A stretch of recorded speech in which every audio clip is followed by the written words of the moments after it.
పక్షాలు, మన CPI, CPM, వామపక్షాలు ప్లస్ బిఎస్పీ పార్టీ, మనమంతా అసలు అందరం కలిసి, మనమంతా సపరేట్ కాదు, మనమందరం కలిసి మనల్ని గెలిపించుకోవాలి. జనసేన నేను కాదు, అందరం కలిసి, అందరం గెలిచినట్టు. నేను గెలిస్తే నేను ఇక్కడే పుట్టాను, ఇక్కడే పెరిగాను. నేను ఎక్కడ బెంగళూరులో లేను, హైదరాబాద్లో లేను. ఎక్కడి నుంచో వచ్చి అప్పుడప్పుడు వచ్చి పరిచయం అవ్వను అందరికీ. కొంతమంది నాయకులు ఉన్నారు బెంగళూరు నుంచి, వాళ్ళ బిజినెస్ అంతా బెంగళూరులో ఉంటుంది, కానీ ఇక్కడ వచ్చి అభ్యర్థిగా నిలబడుతున్నారు. అప్పుడప్పుడు వచ్చి సేవలు చేసుకుంటారు. ఇంతవరకు మనకి రేణిగుంటలో సమస్యలు అంటే నీళ్ళు సమస్య, ట్రాఫిక్ సమస్య చాలా ఉన్నాయి. ఇంకా చెప్పాలంటే నీళ్ళు, తాగునీరు అనుకుందాం. మనము తాగునీరు వరకు ఇంతవరకు మనం చాలా వరకు పోరాటం చేశాము. ఇప్పుడు 2 నెలలు, 1 నెల ఉన్నంత, ఇప్పుడు ఈ టైంలో మనకి ఇక్కడ ఒక వాటర్ ప్లాంట్, ఇక్కడ మన చూసుకుంటే గర్ల్స్ హై స్కూల్ దగ్గర ఒక వాటర్ ప్లాంట్ ఇలా పెడుతున్నారు. ఇప్పుడు చేసి ఏం చేయాలనుకుంటున్నారు వాళ్ళు, నాకైతే అర్థం కావట్లేదు. తర్వాత మనం బొజ్జల గోపాలకృష్ణారెడ్డి గారి వాళ్ళ కుమారుడు సుధీర్ రెడ్డి గారి గురించి మాట్లాడాలనుకుంటే, ఇప్పుడు నేను ఈ మధ్య నా గురించి ఇప్పుడే కదా నన్ను అభ్యర్థిగా నిలబెట్టారు పవన్ కళ్యాణ్ గారు.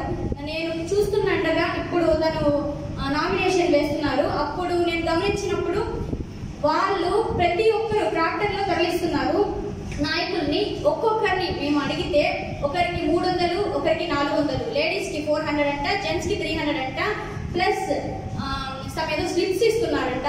బ్లూ స్లిప్ అయితే బిర్యానీ ప్యాకెట్, వైట్ స్లిప్ అయితే మద్యం, అలాంటివి చెప్తున్నారు. ఇలాంటివి చేసి గెలిచి ఏమి చేయాలనుకుంటున్నారో నాకైతే అర్థం కావట్లేదు. మీరు సమాజంలో మంచిగా గెలవాలి అనుకుంటే ఇలా పంచి ఓట్లకు డబ్బులు ఇచ్చి గెలవాల్సిన అవసరం అయితే లేదు. మీరు గెలవాలనుకుంటే ఇలాంటి ఏరియా, ఏదన్నా ఒక ఏరియా చాలా ఎక్కడైతే చాలా మనకి హీనంగా లైట్లు కూడా లేని, plus street lights, water facility, houses కూడా లేని ఏరియాస్ చూసుకొని మీకు లక్షల కోట్లు ఉంటాయి. అక్కడ మీరు ఏదైనా డెవలప్మెంట్ ప్రోగ్రామ్స్ కానీ కండక్ట్ చేయడము, వాళ్ళ ఏరియాని డెవలప్ చేయడము, అలాంటివి చేస్తే మీరు ఆటోమేటిక్గా మీరు వద్దన్న వాళ్ళు మీ వెనుక ఉంటారు. మీరు అలాంటివి చేయకుండా మాకు ఓట్లు వేయండి, మేము డబ్బులు ఇస్తాము అలా అనడం చాలా తప్పు. మేము ఇలాంటి వాటికంతా వ్యతిరేకత. మన జనసేన పార్టీ, మన వెంకటరమణ అంకులు, ఇక్కడ ఉన్న పెద్దలందరూ, కొంతమంది పేరు నాకు తెలియదు, వాళ్ళందరూ మనమంతా కలిసి, మనం ఇక్కడ ఉన్న అందరూ కలిసి మనల్ని గెలిపించుకోవాలి. నేను గెలిస్తే మీరు అందరూ గెలిచినట్లే. మీరు ప్రత్యేకంగా వచ్చి ఇప్పుడు జనసేన వైసీపీ గురించి, టీడీపీ గురించి మాట్లాడుకుందాము. ఇప్పుడున్న అభ్యర్థులు టీడీపీ ఎప్పటి నుంచో మనకి గెలుస్తూనే ఉంది. ఎన్ని ప్రాబ్లమ్స్ ఉన్నా, ఇక్కడ ట్రాఫిక్ ప్రాబ్లం కానీ ఏ ప్రాబ్లం కానీ ఇంతవరకు సాల్వ్ అయితే కాలేదు. ఎన్నిసార్లు మనం చెప్పినా నీరు సమస్య కానీ ఏది సాల్వ్ కాలేదు. ఇప్పుడు మనం వెళ్ళి వాళ్ళ దగ్గర ఏమైనా మాట్లాడాలన్నా, వాళ్ళ దగ్గర వెళ్ళి ఒక్కసారి మన రిక్వెస్ట్ ఏదైనా తెలియజేయాలనుకున్నా గంటలు వాళ్ళ దగ్గర చేయిలు కట్టుకొని నిలబడాలి. అలాంటివి మనకేంటి కర్మ? వాళ్ళు మన దగ్గరకు వచ్చి ఓటు అడుగుతున్నారు, రిక్వెస్ట్ చేస్తున్నారు.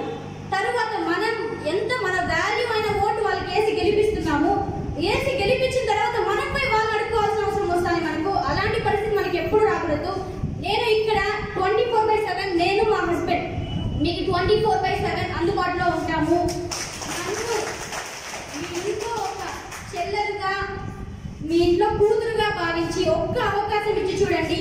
చదువుకున్న వాళ్ళకి అవకాశం ఇస్తే ఎలా ఉంటుందో, ఎలా మన నియోజకవర్గం మారుతుందో, ఎలాంటి ప్రాబ్లమ్స్, చిన్న ప్రాబ్లమ్స్ నుంచి ఎలా సాల్వ్ అవుతాయో మేము సాల్వ్ చేసి చూపిస్తాము. 24/7 మీకు అందుబాటులో ఉంటాము. వాళ్ళ పిఏ నెంబర్లు అలాంటి నెంబర్లు అంతా లేదు, డైరెక్ట్ కాంటాక్ట్ ఉంటాం. మేము చాలా చిన్న సామాన్యులం.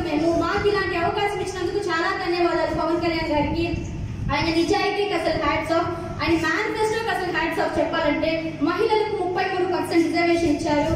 తర్వాత మహిళలకు గ్యాస్ సిలిండర్లు, ఎల్పిజి గ్యాస్ సిలిండర్లు, రేషన్ కార్డ్ బదులు 3-4 మెంబర్స్ ఉన్న ఫ్యామిలీకి 2500, 6 మెంబర్స్ ఉన్న ఫ్యామిలీకి 3500 నుంచి వాళ్ళ అకౌంట్ ఖాతాలో వేసేలాగా చూస్తున్నారు. మన ప్రభుత్వం, మన జనసేన ప్రభుత్వం, మన అందరి పార్టీస్ కలిపి, వామపక్షాల పార్టీ, బిఎస్పీ పార్టీలో కలిపి మన ప్రభుత్వం వస్తే మనకు చాలా లాభాలు ఉంటాయి. మనల్ని గెలిపించుకుందాం. జై హింద్, జై జనసేన.